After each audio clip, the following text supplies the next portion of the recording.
আসসালামু আলাইকুম, নমস্কার। আমরা এখন বর্তমানে আছি জিবি হসপিটালে।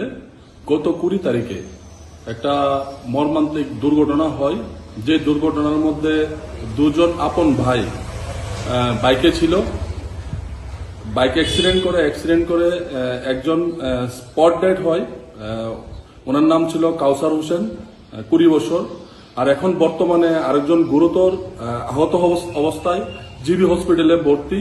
ওর নাম সাগর হোসেন। ওর খোঁজখবর নিতে আমরা জিবি হসপিটালে আসি খবর পেয়ে, এবং আমরা ডক্টরদের সঙ্গে কথা বলি যে যেন তাকে উন্নত চিকিৎসা দেওয়া হয়। সে বর্তমানে স্টেবল আছে, চিন্তার এরকম কোনো বিষয় নেই।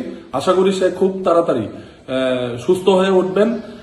আমরা আল্লাহ পাকের কাছে দোয়া করি যে সে যেন খুব তাড়াতাড়ি সুস্থ হয়ে তার পরিবারে ফিরে যায়। ধন্যবাদ।